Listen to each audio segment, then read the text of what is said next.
Halo, halo, halo, bertemu lagi dengan Dokter Azhari di sini. Sekarang kita akan membahas masalah-masalah dalam membuat usaha atau UMKM. Sebelumnya, kita akan masuk ke sesi Dokter Cuan, ya, dimana semua orang ini pasti pengen uang tambahan di samping uang-uang yang telah mereka dapatkan di pekerjaan sehari-hari. Caranya gimana?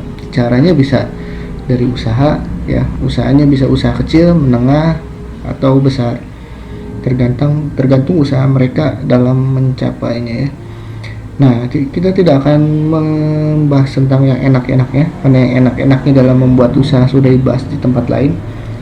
Kita akan membahas tentang yang susah-susahnya nih. Kenapa kita membahas yang susah-susahnya? Karena kita bisa mengantisipasi hal tersebut kalau seandainya terkena di kita, gitu ya. Nah, ini hal yang sangat penting untuk kalian dengarkan, yang kalian resapi, karena ini based on pengalaman saya sehari-hari dalam mengurus UMKM saya, yaitu sebuah klinik kecantikan atau salon kecantikan dan juga praktek pribadi dokter. Oke, langsung saja. Nah, masalah UMKM atau membuat usaha yang pertama adalah modal. Bohong kalau ada orang yang bilang modal itu gampang, modal itu bisa mengikuti, ya bisa mengikuti, tapi nanti. Jadi kalau kita nggak punya modal, sebenarnya perjalanan kita agak lambat, ya, untuk membuat suatu usaha itu. Jadi kalau kalian mau akselerasi, ya harus punya modal, gitu. Memang bukan hal yang pertama dalam membuat usaha modal tersebut, ya. Jadi modal itu hal yang ketiga dalam membuat suatu usaha. Modal bisa didapatkan dari mana aja, bisa dari kerja kalian, atau bisa dari sanak saudara, atau bisa dari bank, atau kalian tidak ingin menyentuh dengan riba atau hutang, kalian bisa kumpulkan dari hasil usaha yang telah kalian rintis. Jadi bila kalian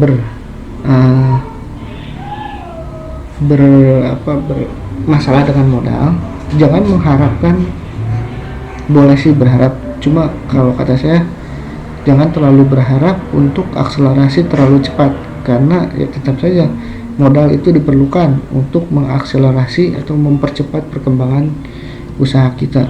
Kalau modalnya terbatas, ya wayahnya atau sudah saatnya untuk, kata orang Sunda itu ngereyeh, gitu ya, sedikit-sedikit naiknya, bertahap, ya. Jadi kalian juga bisa merasakan bagaimana rasanya membuat usaha itu, dan memang lebih berasa daripada yang modal besar.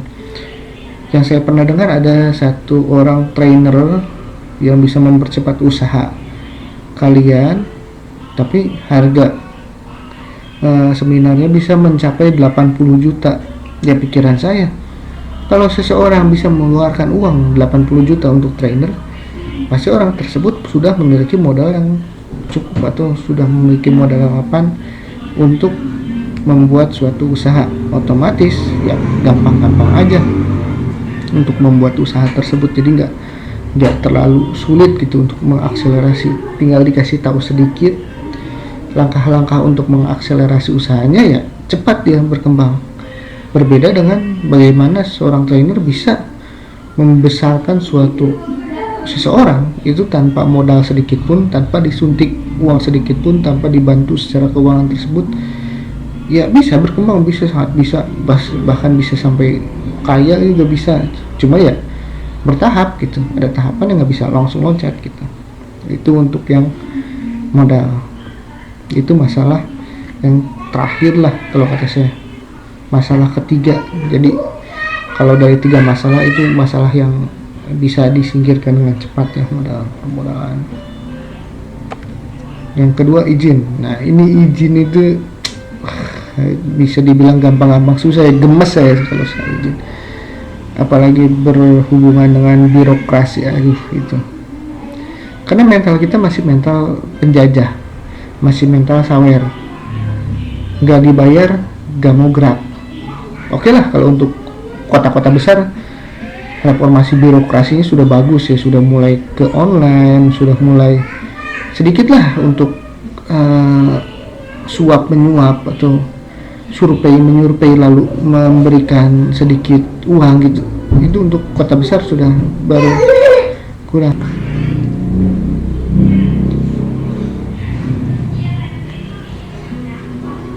Tapi untuk daerah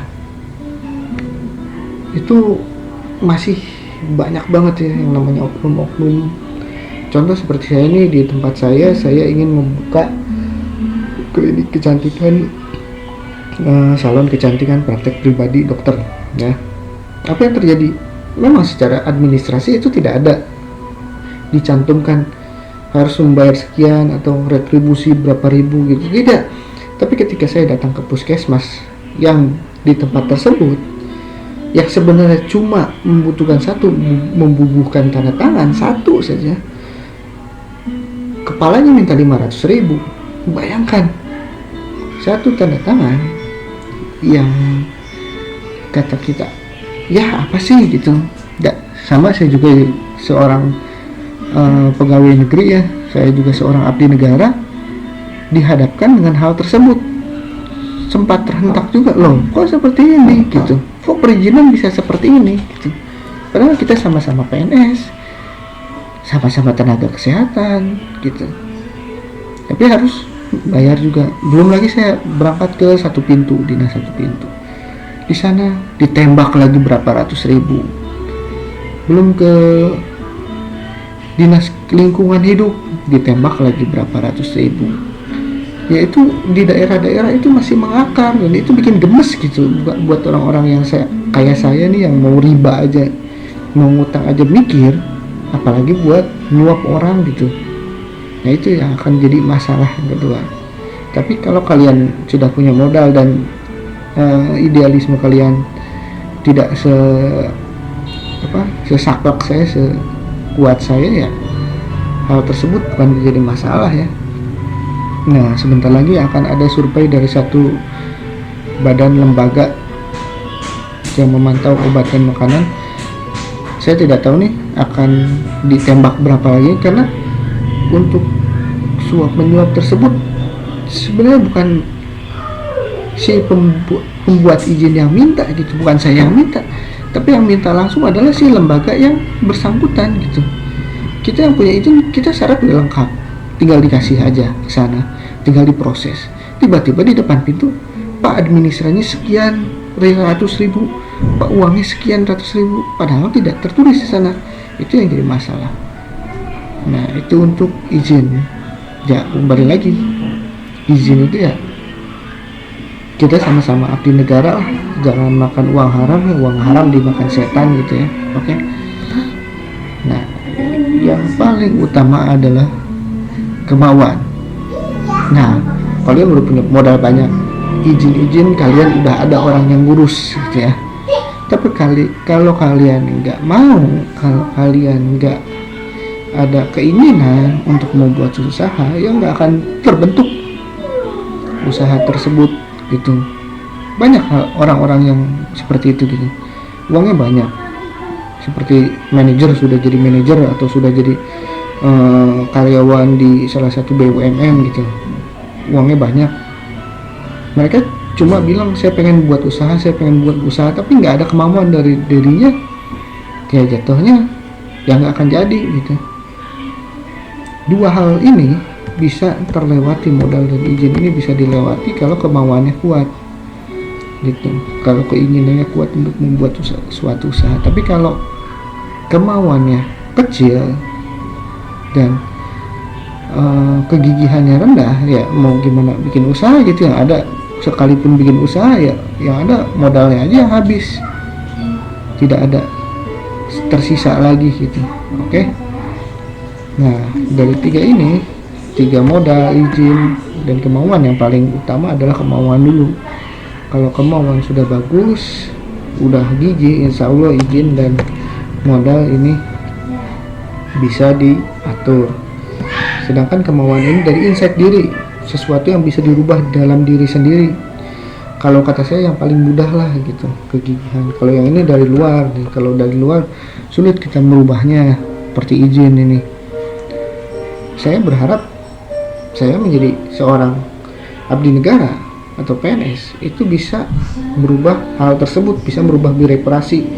Nyatanya kan tidak, malah lebih parah. Saya mau minta gaji sendiri juga harus bayar dulu.